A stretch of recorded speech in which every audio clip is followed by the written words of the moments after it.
Okay, it's about 5 after. Let's go ahead and get started. And anybody else that joins can just come right on in and pick up where they are. First of all, thank you all for being here. We are very excited to have Rusty on this call with us to be able to answer some questions and kind of talk about his vision for the motorsport park. So first, I just kind of want to let you know, Explore Oak Ridge is the Visitors Bureau for the city of Oak Ridge. And we are commissioned with bringing in tourists into our town.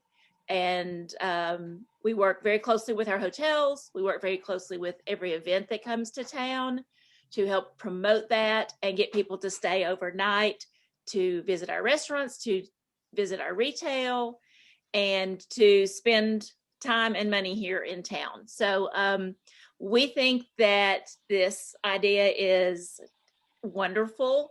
It will bring visitors in, which will then bring revenue into the city so that the city can have funds to do other things that we know we all need. So with that, I would just like to go ahead and turn it over to Rusty Biddle. He is the developer who is looking at doing the Oak Ridge Motorsports Park. So Rusty, I'm going to let you share your screen and we'll go from there. And again, if anybody has not muted themselves, if you please will.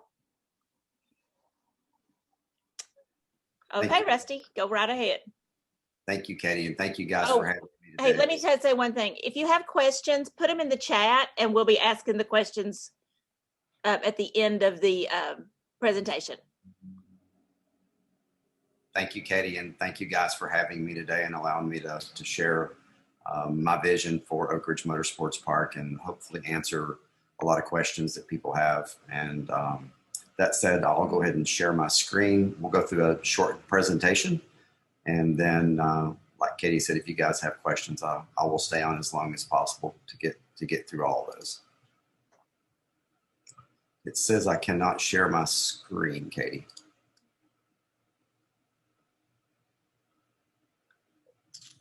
Allie?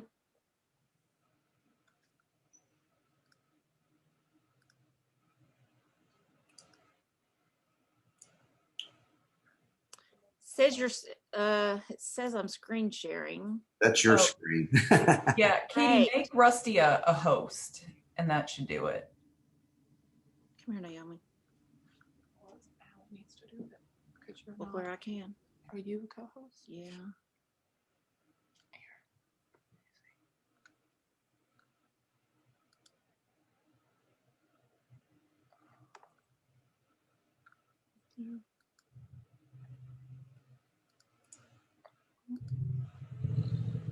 Okay.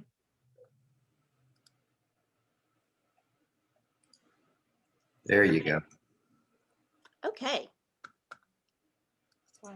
That's why Naomi's here. Can you guys see that? Yep. Yes. Excellent. So I've done this presentation numerous times, and the full presentation, this is a partial of the presentation, but I love to start on the screen because this is Barber Motorsports Park in Leeds, Alabama. It shares a lot of my vision with Oak Ridge Motorsports Park, with the exception that they just don't have a lot of amenities focused around their facility. It is renowned as the Augusta of motorsports parks. As you can see, they keep it extremely manicured. It is a beautiful facility. Some of the guys from Oak Ridge, including Katy, got to go down and see the facility a couple of weeks ago. Unfortunately, it's wintertime, so the Bermuda grass you see there is brown, but I think they can still tell you it was still a beautiful facility. It was very cold, but we had a good time, and I think some people got to see not only the facility and the beauty of it, but also what a track day event is about and what it consists of. And so today I'd like to share in more detail those specifics of track days and what our vision is so that more people can understand it. But again, take a good look at that. You're seeing a small portion of their campus, and there are a lot. You see the waterfall and the pond there. That's one of many. There is artwork, huge big metal artwork throughout the facility. And so it's, as you walk around, I noticed this weekend for the first time, all their sidewalks, they have taken pieces of plants and trees and impressed them into the concrete. And it's kind of cool to see some of the many things they've done. There's a lot of small things. Every time that you're there, you see more. And we want to create that same sort of environment. So a little bit about our concept. We just talked about Barber. One of the things I think that makes this region amazing is the easeability to get to.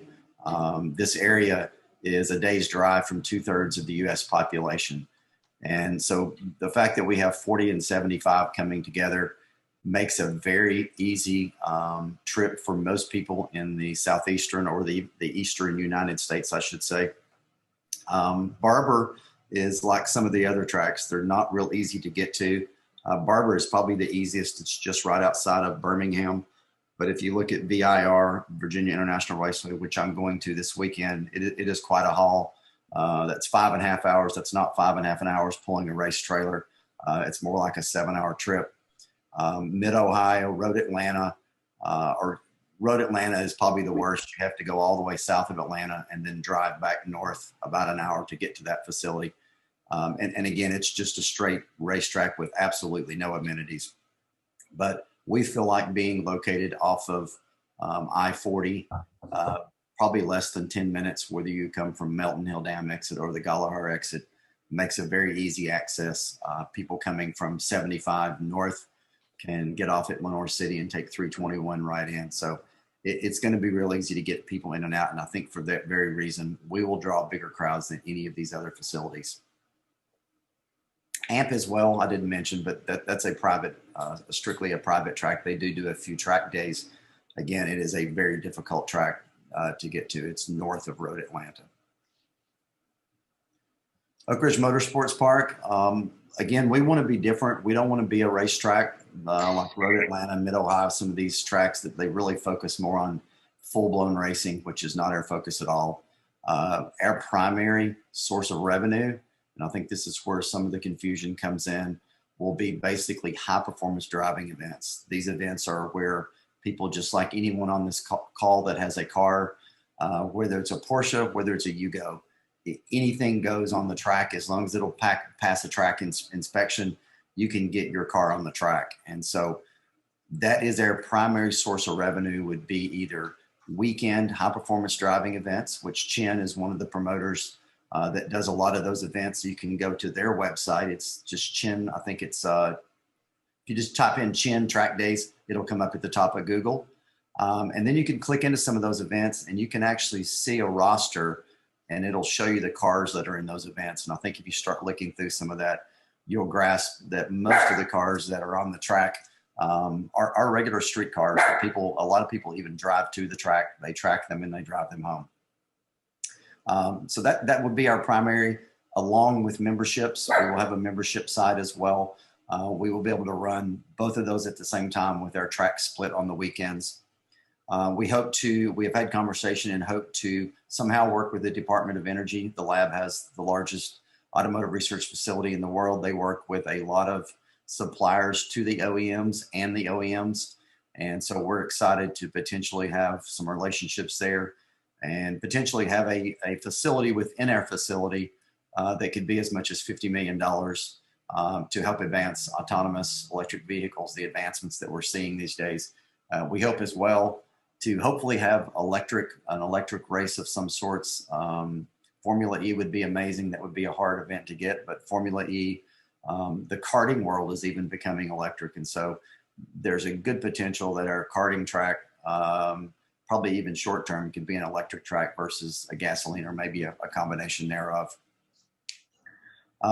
Again, the amenities are where we feel that most of these facilities miss out.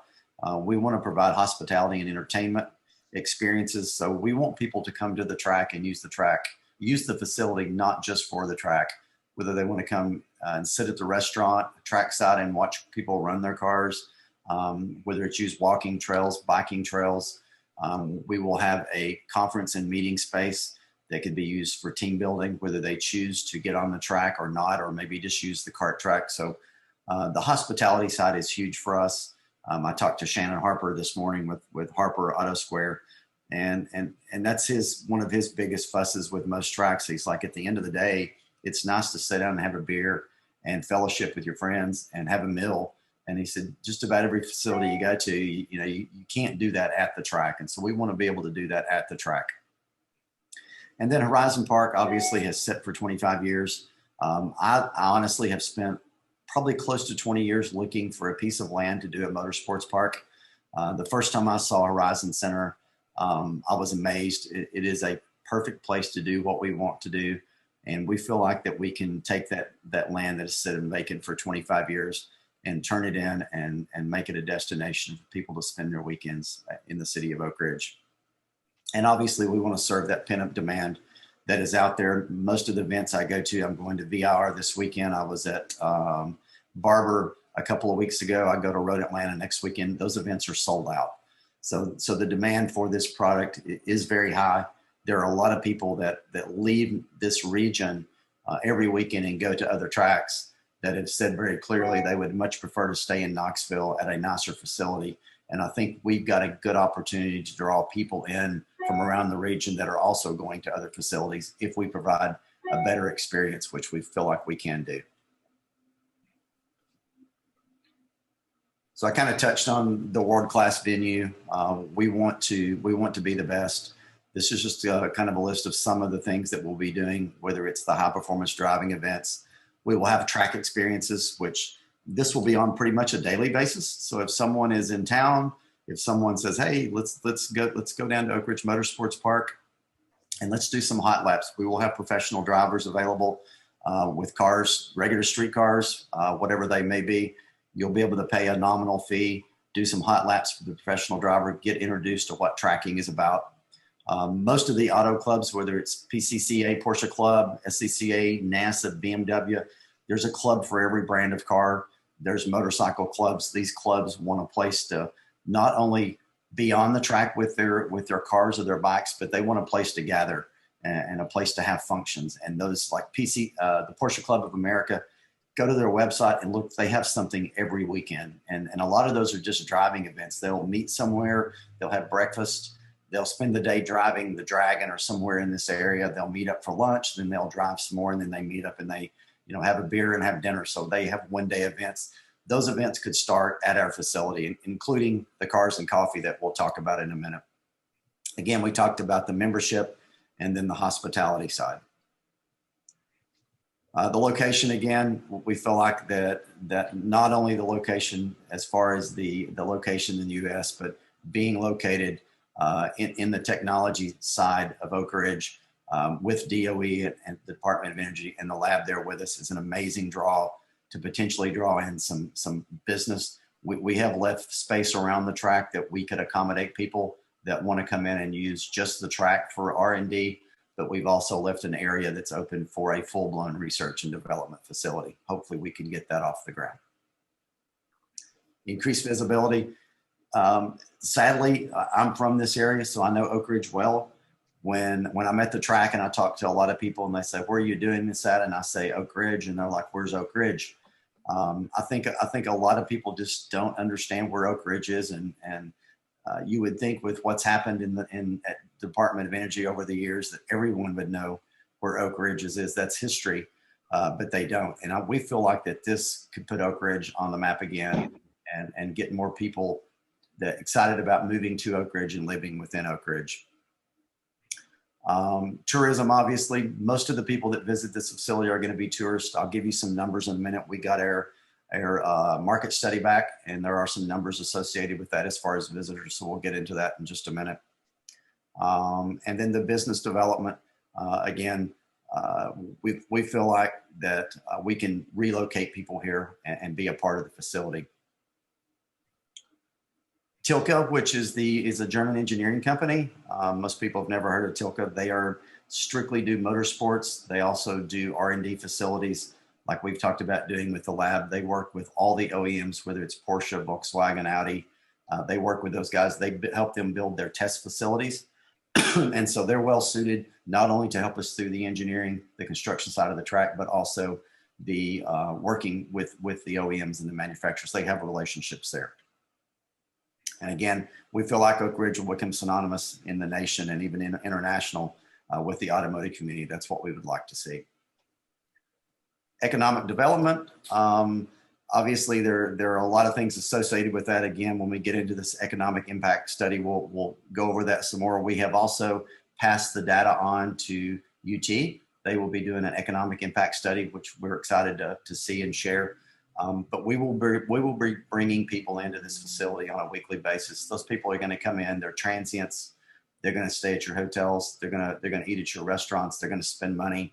And then on Sunday afternoon, 5 o'clock, they're going to pack up and go home. Hopefully they'll fall in love with this region and relocate. A lot of people do that around tracks. And so we want to help obviously grow the community in that way as well. And then it talks about our market study. We are well into that, and we'll share some of those numbers with you.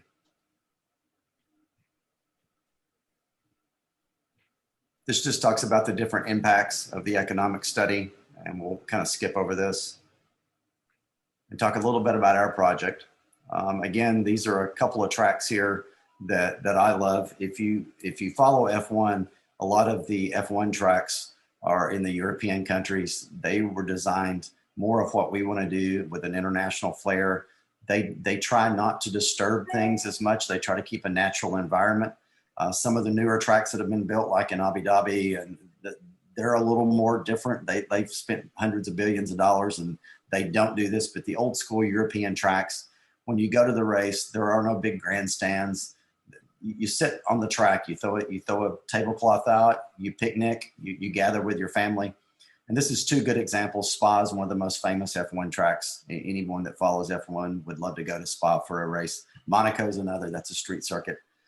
But this is Monticello on the right, which is in upstate New York. They did a really good job, I think, of retaining a lot of the trees, and it's a beautiful setting, especially on a fall day. You can see I have not been fortunate enough to visit this facility. It is a strictly private track, so they do, as far as I know, they do not have track days, but it is a beautiful facility, and it's a good example of comparing it kind of to Barber in the setting. Again, the amenities, they just don't have them. This is our early on concept plan. Keep in mind, this probably will change some when we get into formal engineering, but it does show our track and some of the amenities that will go with the track. You can see up in the upper right-hand corner where we've left an area for the autonomous and driving facilities. Our karting track will sit down where the number 4 is there, which is closest to the turnpike. And then we shifted the track as far east as we could, as far west as we could, just to get farther away from the Whippoorwill area and give us more blanket of trees to the area of the Borscht there. And we can go back to this slide when we're done, so if anyone has any questions. This just talks a little bit about the amenities that we talked about already, the road course, the tech center, karting, which is huge. This is a great way to introduce people to motorsports.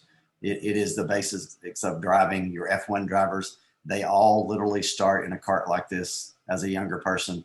And so it is the basics of driving. If you want to learn to drive a car on a track, this is the cheapest, best way to do it. The amphitheater as well, you see there at the bottom, we do want to do an amphitheater. We want it to be smaller and intimate. Since COVID has hit, the 7,500 seat may change a little bit. We may design that to where people can spread out more, be more of a lawn type setting. And again, I've said this on multiple presentations. We're not looking to do headbanging rock and roll concerts every weekend. We're looking for more intimate settings and smaller type settings for our concert. The restaurants we talked about, we have multiple types of garages. And then some of the facilities, again, when we talk about the economic side, we'll go back through this again. Noise mitigation, this is obviously the biggest concern for the people on the west end of Oak Ridge. We are very, we want to be a good neighbor. We are very, very concerned and want to be considerate in those ways. So we have done, again, some very basic noise studies actually using cars. And a car in an ear is the best way to do it, in my opinion. If you can't hear it, then you can't hear it. But we will do some formal noise studies. UCOR hired an independent company that did some studies. They come up with very similar numbers of what we're expecting. The next slide, we go on here. This slide kind of shows a radius to the whippoorwill area. Excuse me, and it's about a mile from the east end of the track to the whippoorwill area. Obviously, there is a large 3,000 acre tract of forest between that area that makes a huge buffer. But our biggest point is on the noise mitigation. The city has an ordinance on noise that we have to meet. And so we feel like we can meet those ordinances. And if not, we will mitigate those to make it happen. There are products out there that we've been looking at that help mitigate sound. And so if we have to go that step, we will. This is the slide I was looking for. This kind of lines up with about what the UCOR, I'm not sure who did that study, but this kind of shows the same numbers. We have ran multiple cars and motorcycles down at the Rainier Boulevard. If you start on the left-hand side, this shows pretty much stock street cars that get run on the track. And honestly, there are probably more Corvettes, Mustangs, and Camaros run on the track than anything because they are pretty cheap to track. These cars at 1.2 miles, you'll see it's 10.5 dB. That's the gray area. That cannot be heard. The ambient noise at whippoorwill at the end of the cul-de-sac is about right at 45 to 55 dB, depending on the wind and the cicadas, just depending on the time of the year. And they compare that to rustling leaves. If you go up at the track and you have some supercars, which would be the Porsche GTs, the Ferraris, the Lamborghinis, these cars do have higher RPMs. They do tend to make a little more noise. And they're showing about 28.5 dB at whippoorwill again. We've ran both sets of these cars multiple times. We cannot hear anything with our ears. And then you go to the loudest, which is 125 decibels. These are full-blown race cars. We have ran a couple of cars that were close to 120 dB, and we could hear, and actually the ones we heard the most were race bikes, and these are straight pipe bikes with no mufflers, which we will not allow on our track. But that said, we could hear them in the distance, but we could not measure them. The ambient noise of about 50 dB was louder than what we were hearing. So again, most of what we will be running will be this left-hand side. If we were to have a sanctioned event, which they're very hard to get, would we like to have a couple a year? Absolutely. But those events would be a little louder, but we still feel like they would be less than the ambient noise at the track. Sorry to go into such detail there, but this slide seems to be confusing for people, and we can go back to this if we need to. Couple of things. We talked about Tilka, but the Oak Ridge Airport for us is not a deal killer, but it is an amazing opportunity to bring people in. I've talked about this. A lot of people feel like that getting on the track is for rich people, and that is not the case. Do people that have money get on the track? Absolutely. But on any given weekend, you'll see people from one end of the gamut to the other as far as monetary. There are people that spend every penny they've got to get on the track every weekend. But that said, we feel like having an airport there, we can bring some people in that would want to be a member, and they can come and go on the weekends as they please. It just makes it easier. If you live 500 miles away, it's a trek to come to the track for the weekend. If you can fly in and you have that luxury, then it makes it easier. I think it also is huge for the OEMs and the manufacturers. Those guys most travel, they do travel in air. So I think that's a great opportunity to bring businesses in and give them the opportunity to come and go and use our technology side of the facilities. City of Oak Ridge, I like to tell people I do other things within your city. I've just completed a couple of subdivisions, about 250 lots. I have another piece of land, the Summit, which most people know that I closed on last week, that we will be doing some residential on that property. And then I'm also have a couple other pieces of property I have under contract over there. So I'm not in Oak Ridge just to do the motorsports park. I'm in Oak Ridge to help grow the residential side. And as well, there's been some questions about the green space. I'm huge on green space. There are a couple of parcels of land, about 100 acres, that I'm currently working with Carol Evans to give back and create some more green space within Oak Ridge. And we want to keep that green space within our motorsports park as well. We want to be a good neighbor, and we want to be a neighbor, period. This was the Cars and Coffee that I spoke about. This is Westtown Mall on a Sunday morning. The mall is not open. These are all motorsports enthusiasts that gather quarterly for the Cars and Coffee. Harper Auto Square puts this on. These people, more than likely, maybe not every quarter, but more than likely, quite a bit will be at our motorsports park. We would love to host Cars and Coffee. I know there's a lot of cars there. Keep in mind, they don't all show up at one time. These people trickle in from 6 o'clock to 7:30, 8 o'clock, 9 o'clock on a Sunday morning. They set up, they walk around, they talk to other car owners. It is a family. And the one thing you'll find at the track events, which a lot of people don't understand, it's a family event. People there to help, people there to share their ideas and grow one another within the industry. So it's an amazing place, and we're excited to be able to host Cars and Coffee. You want to hear it? Do you care? Again, we want to be a destination with multiple experiences. These days, especially with COVID, you'll find that people are looking, you guys probably are aware of this, but people are looking to get outside. People are looking to camp, to go out on their boat. It's hard to find any of those things on the market today. The demand is just high. So we feel like this is a even better time to do these sort of events, because people are tending to get more outside and they're looking more for an experience.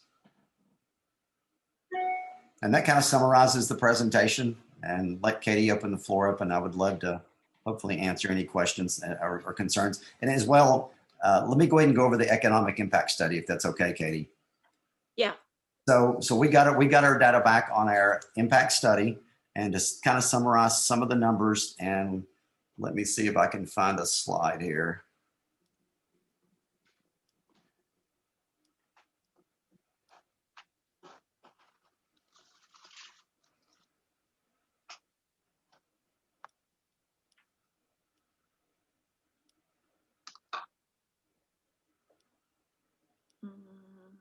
I think it's not in this presentation, so my apologies. We're going to go back to our track. So that if we have questions on that. So to kind of summarize the economic impact study, so Tilco looked at basically 5 business units that we will have at the track. And those key 5 units would be the membership side of the track, the rental of the facility, which would be used for mostly the high performance driving events we talked about. We will have driving schools. There will be advanced driving schools. There will also be driving schools for youth. That's a big part of the track. Third party rentals, which would be for if someone wants to use it for a corporate event. If there's a lot of people that rent tracks just to entertain and bring friends and family in. The karting track, which again has a membership side and a rental. There'll be a lot of people drive in from the region just to use the kart track. It is a huge draw. The real estate side, we talked about that earlier. We have garages that will be for rental, karting and car garages. We will have multiple types of overnight housing, whether it's a villa. There'll be some trackside lots available. We will have hookups in the paddock area for people that just want to stay overnight in their toter homes. And then we will actually have a motorhome area over to the side. You can see over to the far left, that's a kind of an RV park. So that kind of summarizes the real estate. And then the other amenities, which are not included in that, would be the things like the hotel, the restaurant, the amphitheater. Those things will come tertiary. We looked at what was basic to make the track function. Yeah. And that said, the conservative number on that was a $93 million of revenue over a 5-year period. And then it also shows that we'll have 40,000 visitors in year 1 and 67,000 visitors by year 5. And keep in mind, those visitors, that includes the people that are actually using the facilities. It does not include their guests, their family, friends that also go along. So those numbers will be significantly higher because most people do take family and friends to the track with them. And then as far as the memberships, they're saying that we should sell up to 77 memberships prior to opening year 0. And they show that we'll reach 400 of the 500 memberships by the end of year 5. They say we will have 170 events year 1 and 321 events by year 5. And to kind of give you some idea, I reached out to a couple of the tracks, Road Atlanta and Barber, and was looking to rent the facility maybe for a day or a half day to invite people to come experience just the facility. And most of those facilities do not have any availability whatsoever. So they are used on a pretty heavy basis. I found out this last week and I was unaware, but Barber is used over 200 days a year by Porsche, the Porsche driving experience. So it's basically, they keep, if I had to guess, there's probably 50 Porsches, stock Porsches sitting there trackside, and they use that track 200 days a year for people just to come in, pay a pretty nominal fee and drive a Porsche, learn to drive a Porsche on the track for the day. So that kind of summarizes a little bit. There's a lot more to the business plan they gave us, but it is pretty in depth. We're very comfortable and very confident that the Motorsports Park will be a success. Thanks, Rusty. One of the things that you did mention was the land that you're giving to, you mentioned Carol Evans. She's with Legacy Parks. Can you kind of describe a little bit about why you're giving it to Legacy Parks? So there, to me, I typically leave green space on most developments that I do. I try to leave some green space, and the Centennial property has one area that sits to the rear of what I developed. This is adjacent to the properties on Edgemore. And the top of the hill up there, I actually had my engineer draw a road to the top of the hill, and we could have developed it and done some really nice estate-sized lots up there. And I decided to leave it. It backs up to the UT Arboretum. I feel like that the Hall Ridge development should be tied into the west end of Oak Ridge. And I've had some conversations with Brad about this. And so I feel like that 50 acres could be used better served if it's used as a tie-in, and possibly UT could participate and do some biking and walking trails that could help tie Hall Ridge in to the middle and to the west end of Oak Ridge, if that makes sense. Yeah. The summit, the property I just closed on, there's 85 acres there.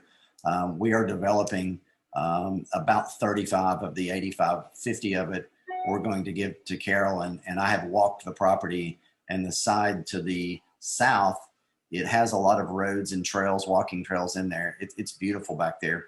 And so I felt like, again, it would be a great amenity, not only for the people of the subdivision that's being built, but obviously the neighbors and the community everybody loves the views from the summit. And so everybody will have the opportunity to still spend time up there and enjoy that.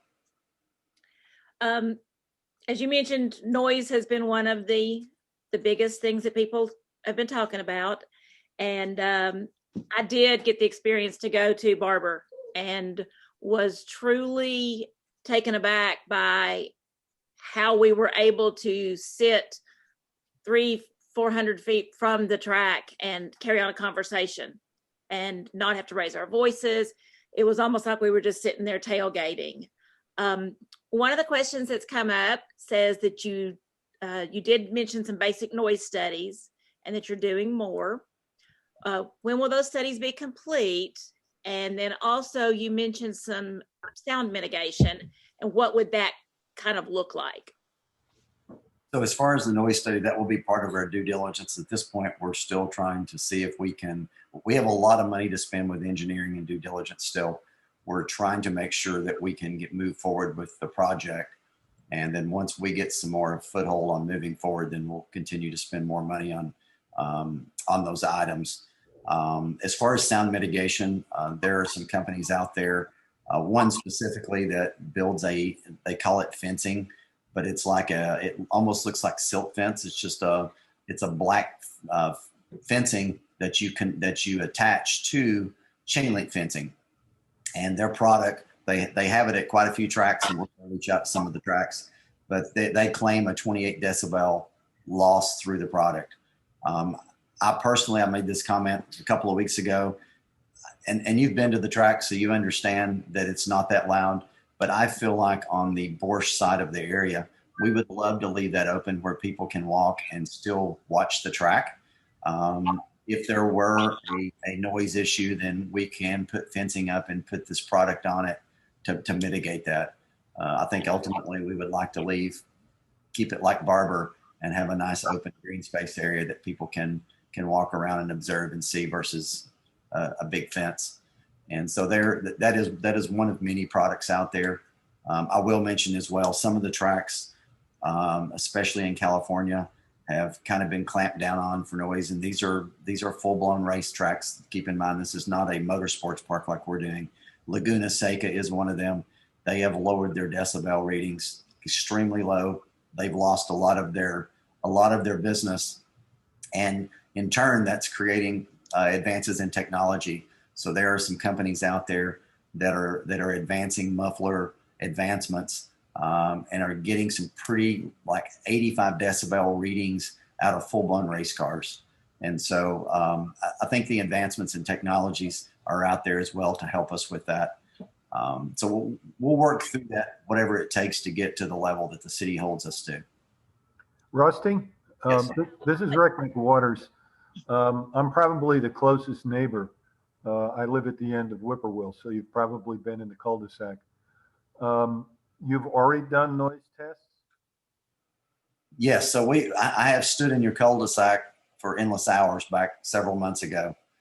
So yeah, we ran a multitude of cars down on the boulevard and stood in the cul-de-sac trying to basically measure readings. And everything we ran, we could not hear with our ears, with the exception we ran 3 race bikes one day at the same time, and we could hear them. We still could not measure them, but we could hear them. And again, we will not allow unmuffled cars or bikes, either one, on the track. So that to me, that's kind of an extreme. And the reading we got on those bikes was about 120, over 120 dB. So they're basically illegal even for street use. Well, full disclosure, I think this is a great idea. And I'm retired, so I'm home most days. And if you've had noise tests, I haven't heard anything. I would appreciate it if you would let me know when you're going to do another one. It would be great for me to sit out and listen. Because I lived in a place in Massachusetts where there was a track over the hill from us that I could hear. Out here, there's too many ridges in between us and you. And in discussing noise, I'm a member of the Oak Ridge Sportsman's Club, which is a gun club. We regularly shoot skeet, probably the closest thing to the road. You don't hear that up here, and we're 3 miles away from that. I've had people say, "Oh, I've heard them shooting at night." And I said, "What time?" "Oh, 10 o'clock. We don't shoot after 9 o'clock, so that's not it. We also are courteous, and we don't start shooting before 10 o'clock on the weekends and noon on Sundays. Want to make sure people get out of church or whatever. So I don't see a lot of issues with noise. The other thing that I've heard from my neighbors is property value. Have you guys looked at all in terms of what happens to property values in surrounding communities like Whippoorwill would be? Absolutely. That's one of the things we have looked into. And so this next weekend, I'm actually going to Road Atlanta. I'm actually buying a house adjacent to the track because I want to be close to the track. And there are numerous brand new subdivisions, a lot that pretty much abut up to the track property. There's a neighborhood almost across the street that I'm looking at that has some pretty darn nice houses in it. I was shocked. And they're probably less than a mile from the track, almost directly across the street. But yeah, there are housing developments going up around the tracks. I do not see any concerns about property values. If anything, I think you'll find there'll be people that want to move into the area and be close to the track and have a second home. Yeah, that seems to be, when I look at some of the major NASCARs, they started putting condos in at them, and they couldn't sell them fast enough. They really are something that has appreciated in value quite a bit. There is also a lot of building going on in the preserve. Have you looked at sound in the other direction? We have not. I think that's far enough away. If we can't hear it at Whippoorwill, I can't imagine we can hear it. That's probably 3 miles away versus a mile. So we have not went that direction. We did do testing at the subdivision that's actually the closest subdivision, and the name slips me. It's the one just east of the east entrance there. And we did some sound testing at the entrance of that site. And again, we could not get readings even on the motorcycles. The standard traffic going by was louder than what we could hear. So that subdivision is definitely not going to be affected. And the owner developer, Matt Barney, of that subdivision has publicly said he's excited about this. He thinks it will help him sell houses. Yeah. In terms of income from taxes and so forth, this is, this helps diversify the tax base for the town and keeps the residential taxes down because we'll get money out of the track in various ways. But you are in Roane County. Do we know how that all works out so that the city of Oak Ridge gets the money out of that, or is that a question for Katy or somebody else? No, Rick, I think that's probably a question that we would just need to turn over to the city and let them answer that. But we do have quite a few other questions. So let me ask a few of these more of Rusty. Still talking about sound. Somebody asked about what the times, you mentioned people arriving at the track early on weekends, but what time do races actually start? What time do they begin? So typically track day weekends, people do show at the track. They typically have a driver's meeting at like 7:40, and they'll do a warm up session at 8:30, and then the track usually goes hot at 9, and then they start running groups on the track at 9. The last session usually is at 4 o'clock, and it is over by 5 or 5:30. It's pretty much the norm. I've never been to a track event that was any different. Yeah. Somebody asked, there's several areas that you're showing on your map here. What would be the primary focuses for development first? So we would go in the track, the karting facility, the pit area, and would all start at one time, just because that engineering would be quicker than a lot of the other engineering.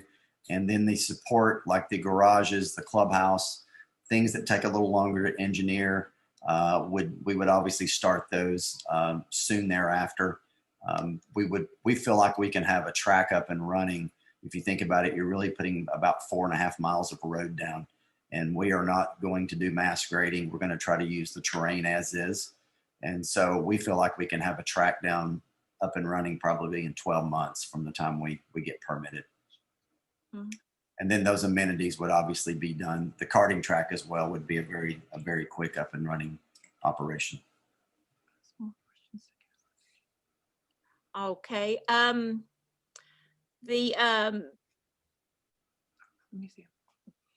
The museum is one of the things that people have talked about at Barber as being a draw for them. Do you think that will hinder us by not having that, or can we play off some of the other features that we have here in our town? So I think people do visit. So most of the Barber was built as a bike facility, and I think that's why the museum went in. And to give you some idea, until this last weekend, I've been to Barber multiple times. I'd never been through the museum. So I think bike people do like to go through that museum. I think people that are bike people that don't even get on a track may travel to go through that museum, but most of the people that go to that facility are driving cars. And I've talked to a lot of people that say we've never been to the museum. So I think the track is a draw. I think the museum is a totally independent revenue stream for them. And it's funny, I talked to Naomi. I said it would be amazing to do a historical museum for DOE and the labs and the growth. And of course, I soon find out that's already going in down the road. But we're scratching our head. We've had a lot of car people reach out to us and say, "Hey, we have cars. We have no place to put them. If you build a museum, we would love to put our cars on display. So we feel like we could possibly do something similar if we have the real estate to do it. A car museum takes a lot more room than a motorcycle museum. So Yeah, takes quite a bit more room. Employment, that's been one of the questions that people have kind of brought up. What types of jobs are there at the beginning of this project? And then as you see it going through, what types of jobs will be out at the track? So it takes quite a healthy crew to run a track. I don't think people realize how big of an operation it is. Safety is obviously one of the big key concerns. So you don't just put people on the track. There's a crew that takes to run that. So we are working through some of those numbers, but we feel like we will probably have about 50 employees initially.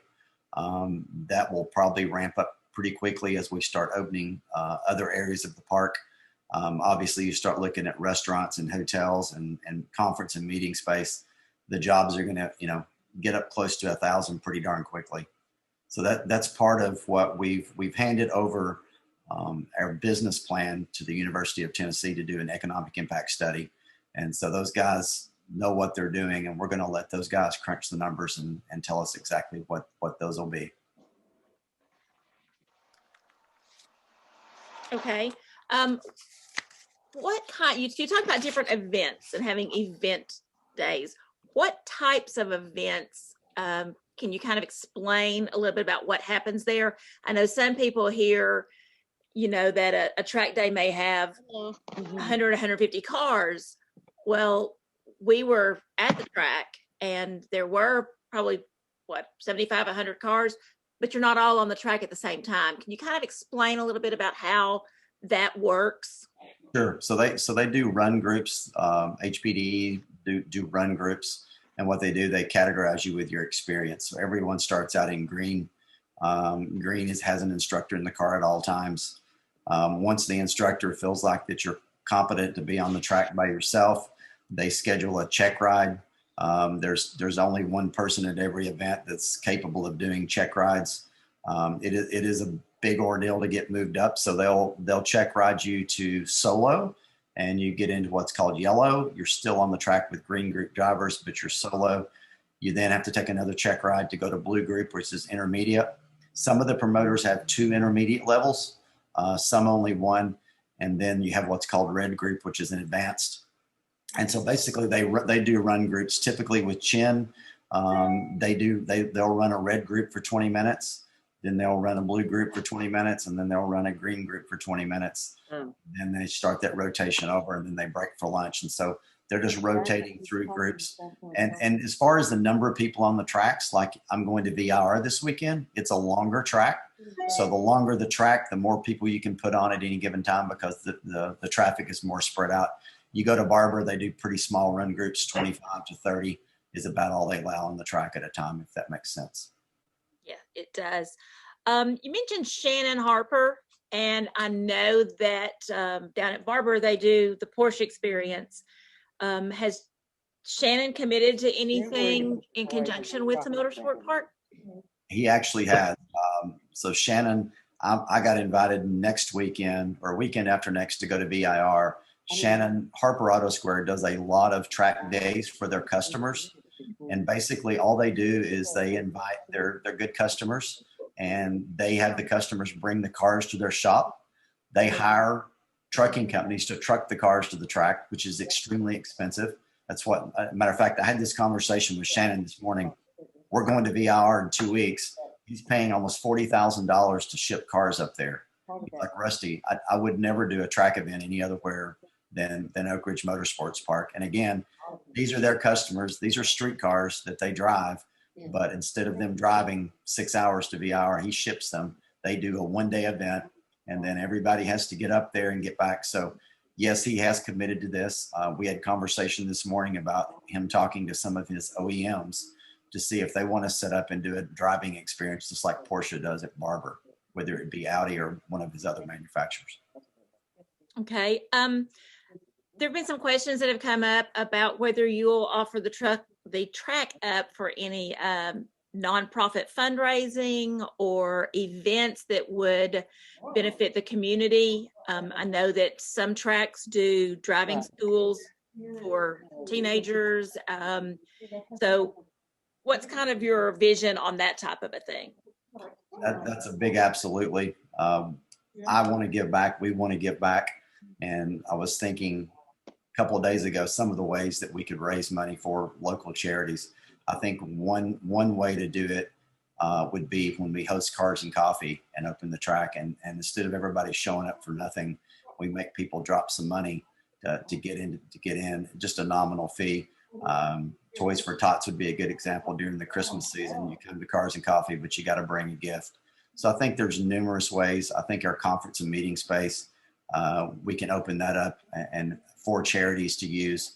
And then I think we honestly could do several charity events ourselves annually and be involved there. So yes, that's huge for me. And we want to do that in a big way. Okay. Rusty, as part of your business plan, have you looked at requesting any tax credits or tax benefits? No, we have asked for none. We have no plans to ask for any. We're doing this with our money. Okay.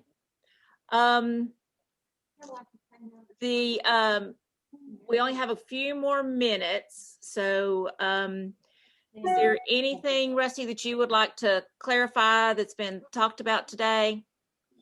I think the one thing I keep saying, and obviously you took me up on the offer, I would love for people to come see an event. I'll be back at Barber the 20th and 21st. I think those dates are right. It's a Saturday, Sunday. I would love to host you guys. Let me know you're coming and come down and spend a day at the track and meet some of the people. I've met some lifelong friends the last few years at the track. It's a great group of people. And I would love for people just to come down and see the beauty of Barber, see an event, meet some of the people, etc. Yeah, one of the things I was impressed with was the different people that were there, and I did speak to a couple that are interested in moving their business and buying a home here. Can you kind of talk a little bit about some of the relationships that you've built through the other parks and how that will benefit us here? Sure. I'm assuming you're talking about Shawnee and Ron. And so they own Performance Parks. They are committed to moving here. They've already been to Knoxville. I'm in Knoxville. We went and toured Oak Ridge. They want to live in Oak Ridge. They want to be involved in the community. They are phenomenally just great people.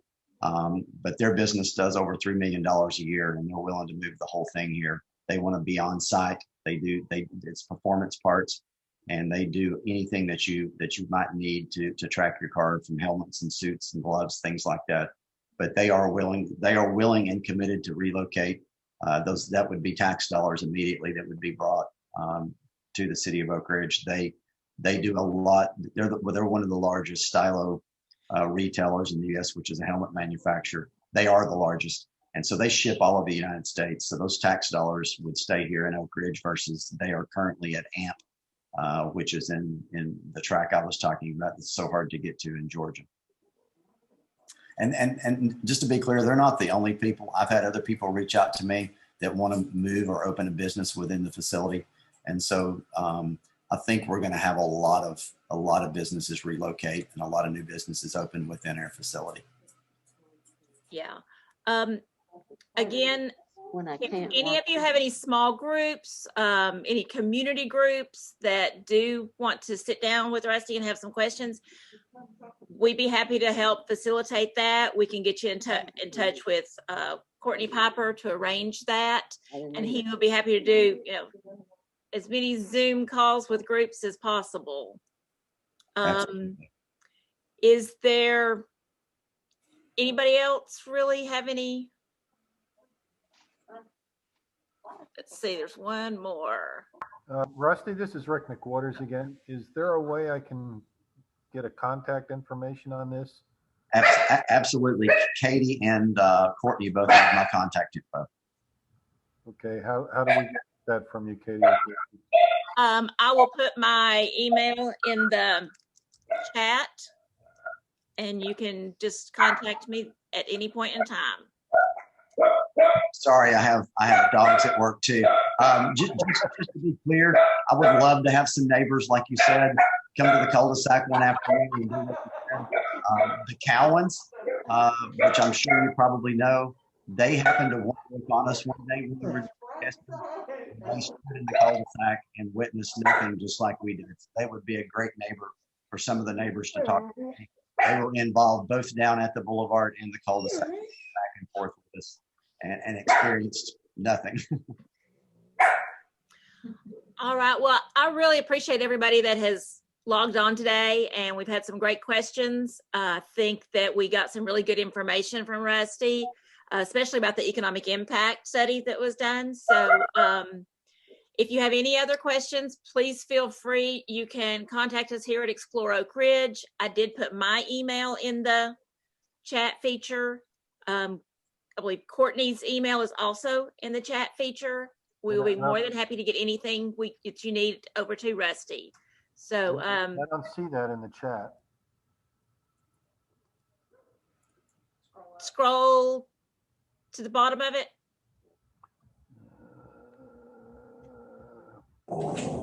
We can send it out to everybody that is on the call. We can send out an email to everyone. We'll do that. Yeah, I'd appreciate that. Okay. Yeah. All right. Well, thank you all for your time today. Go out and enjoy the beautiful weather. We have great greenways for everybody to hit this afternoon and enjoy the sunshine. So thank you all so much, and be looking for more of these to come. Thank you guys for your time and your questions. All right.